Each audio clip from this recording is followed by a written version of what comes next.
Today's video is going to walk you through exactly how FHA loans work for 2 to 4 unit properties, including a very important detail that many loan officers don't cover. I'll also be going over underwriting paths and how to structure your numbers to qualify. Hi, I'm Alex Ramirez, and I help first-time homebuyers and step-up homebuyers navigate the mortgage process with confidence. And don't forget to like, subscribe, and tap that bell so you don't miss any of my videos that I post in the future. I do weekly updates. Now let's dive in. In this video, I'll be covering FHA for 2 to 4 units and what qualifies as a primary residence, credit score, down payment, and DTI rules specific for multi-unit properties, and the 75% self-sufficiency test for 3 to 4 unit properties. I'll also be going over condo and county loan limit guardrails that affect your price point, mortgage insurance math, including total loan amount after upfront mortgage insurance premium is calculated, automated underwriting versus manual underwriting for multi-unit properties. And also I'll be covering common pitfalls, the 100-mile rule, and the golden handcuffs dilemma, and step-by-step pre-approval checklist so you can shop with confidence. I'm going to break down FHA multi-units so you can feel fully prepared to make your purchase. And by the end, you will know how to run the self-sufficiency math yourself, what documentation you need, and how to structure your offer. And if you want me to run exact numbers for you to purchase your multi-unit property, reach out to me. My number is going to be right here on the screen, 805-857-3708. You can call or text me, or go to my description and hit that Calendly link, and we can do a discovery call and go over all the details. FHA basics for multi-unit properties. What is FHA? FHA stands for Federal Housing Administration. It's a primary residence loan. You must live in the property as your full-time residence at closing, but you don't have to live there forever. You just have to live there for at least 12 months. And here are the property types. FHA allows 1 to 4 unit properties. This is where house hacking really shines. You live in one unit and you can rent out the others. You could also purchase condos as well, or a single family residence. Down payment. Minimum down payment is 3.5% down with credit scores 580 and up.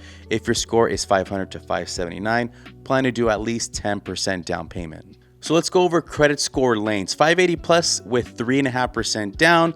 500 to 579 is going to require 10% down. Lower scores may also trigger what's called a manual underwriting, and it's going to require tighter ratios to get into that loan.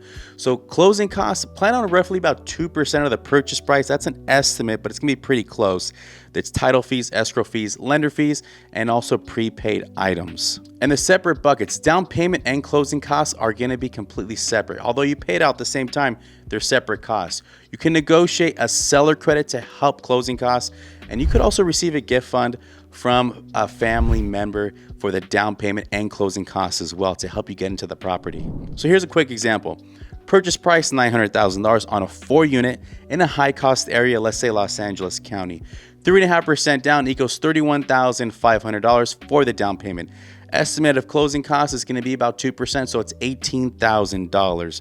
The total cash to close on this property at $900,000 before credits or gifts is about $49,500. So DTI and underwriting paths. So let's go over DTI targets. So front end ratio housing only up to 46.99%. That's the max on the front end. And the back end ratio for housing plus all of your debt. So if you have credit cards, auto loans, or any type of debt, it's 56.99%. This is possible when you receive an approved eligible finding on the automated system. So underwriting type, so AUS approved eligible, that's the automated underwriting system. Your loan officer is going to bring that up. So this is going to give you the most flexibility. It'll allow the highest DTI caps if your file is strong. Typically when you get this means your file is strong as long as your loan officer put all the information in correctly. And manual underwriting, that with no compensating factors, the max is going to be 31% front end ratio and 43% back end ratio. And manual underwriting with compensating factors, so that means you have additional reserves. It's going to be up to 40% front end and 50% back end. So you have to have good reserves, maybe a little stronger credit, and you have to have low payment shock as well. And there's other factors as well that come into compensating factors. And why automated underwriting system versus manual? So a strong overall profile like good credit, clean history, stable income, and documented assets tends to give you an approved eligible in the system. So the automated underwriting system, you'll get an approval. And this is what you want to see. So weaker or unusual factors like low scores, recent lates, thin credit, very high debt to income ratio, or complex self-employment often push to a manual with tighter limits when it comes to trying to get approved for a loan. So let's go over the 75% self-sufficiency rule. So this test applies to 3 to 4 unit FHA purchases only. It does not apply to a single family or a duplex. So let's go over how this works. So 1, you determine the market rents for all the units, so including the unit you will occupy. And 2, apply a 25% vacancy and expense factor. FHA will only count 75% of the total market rents. And 3, it's a pass if the 75% of gross rent is greater than or equal to the new principal, interest, taxes, and insurance on the property. But it's a fail if the 75% of gross rent is less than the principal and interest, taxes, and insurance. So really, just in plain English, after the 25% haircut, the building must carry itself. The building's rent at 75% has to cover the full mortgage payment, the taxes, and insurance. If it does not, FHA will not allow the loan. So here's an example. Fourplex, each unit market rent is $2,000. Total rent is $8,000. FHA counts 75%. That's going to be $6,000 in qualifying rent for this example. So if your new principal and interest, tax, and insurance is $5,950, you pass. If your principal and interest, tax, and insurance is $6,100, then you fail. So the pricing realities in many high-cost markets, the principal and interest, tax, and insurance on 3 to 4 units can exceed 75% of rents. This is why FHA 3 to 4 unit deals may be tough in places like Los Angeles, San Francisco, New York City, or Miami. In more affordable markets, 75% of rents often covers and clears the payment, which is why FHA can be a home run for a small multi-unit in the Midwest, Southeast, and in secondary California markets. So let's go over some strategy tips. So let's tighten up your principal and interest, tax, and insurance. So negotiate price, seek seller credits to buy down the rate, or consider a smaller property that still meets the test. And validate rents with a realistic rent schedule. Overstating rent will not pass an appraiser's review.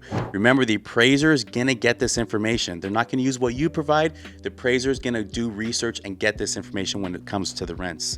You can also improve unit mix. If one unit is larger or has ADU potential, show the true market rent for that unit. And also consider more down payment if you need to get the PITI under the 75% mark. PITI is principal and interest, tax, and insurance. And if you're looking for a multi-unit property, don't hesitate to reach out to me. My information is going to be right here on the screen. You could also go with my description and schedule a discovery call, and we'll go through all the details to get you into your multi-unit property with an FHA loan. And let's go over the total loan amount after the upfront mortgage insurance premium. FHA adds upfront mortgage insurance premium to your base loan. It is 1.75% of the base loan amount and is usually financed. You can pay cash, but typically people will finance this amount. Here's an example. Purchase price, $900,000. Your down payment, 3.5% down, that equals $31,500. Your base loan is $868,500. Upfront mortgage insurance premium, so the UFMIP, 1.75% of $868,500 equals $15,199. The total loan amount after the upfront mortgage insurance premium equals $883,699. Your monthly principal and interest are calculated off the total loan amount, not just the base. So include the upfront mortgage insurance premium when you forecast your payment. Not calculating that amount can throw your payments slightly off. So the 100-mile rule and rental income when moving. A lot of people don't discuss this right here. This is very important. And if you want to buy another primary with an FHA and keep the old home as a rental, FHA generally will not let you use rental income from the departing residence to qualify unless the new primary home is 100 miles or more away. If it is less than 100 miles away, be prepared to qualify carrying both mortgages without rental income. Plan your move and timing accordingly. Remember, you will still be receiving rental income on that property. You just can't use it to help you qualify for the other property. The golden handcuffs. A lot of people don't discuss this. Many homeowners have very low FHA rates from prior years, and they want to keep that low payment. But FHA usually allows only one active FHA loan. If you want to buy again while keeping that low rate, you got to consider this. Conventional 5% down for single family and possibly an ADU strategy on that home.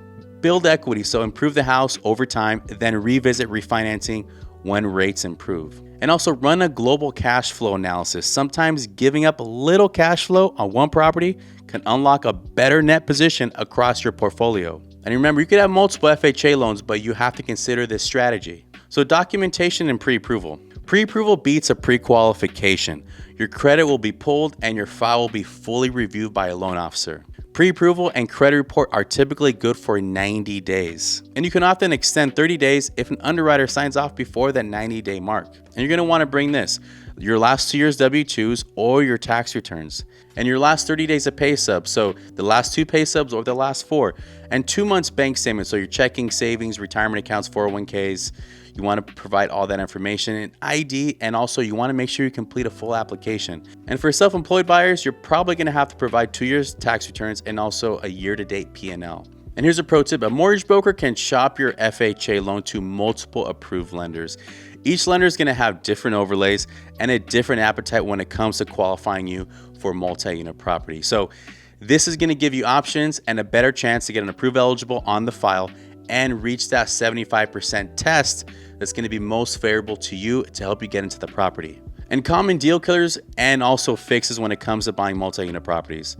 And one is overstating the rents before you get all the details. Use realistic market rent and support with comps or an appraisal rent schedule. And taxes and insurance, underestimating how much insurance is going to be. So get quotes early on, get all the details. And manual underwriting surprise: if you're not able to get an approval, confirm the debt to income caps and add compensating factors, cash reserves, or even a larger down payment, or there's going to be a way to possibly improve your credit as well. And cash reserves, make sure you have reserves because this can make your file look much stronger, especially when you're purchasing a multi-unit property.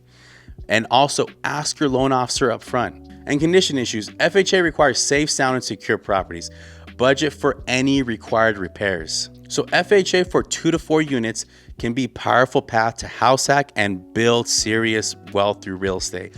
Know your county limits, understand the 75% self-sufficiency test for 3 to 4 units, and model your total loan amount with the upfront mortgage insurance premium so you're not surprised with your payment. And also make sure you get a full pre-approval, not a pre-qualification, so your numbers are solid when you start writing offers. And if you're ready to map your FHA multi-unit plan, reach out to me, call or text me. My information is going to be here on the screen. Also go to my description and schedule a discovery call through my Calendly link. I look forward to helping you achieve your home ownership goals and your real estate investment goals. Remember, be smart, be prepared, and let's get you home.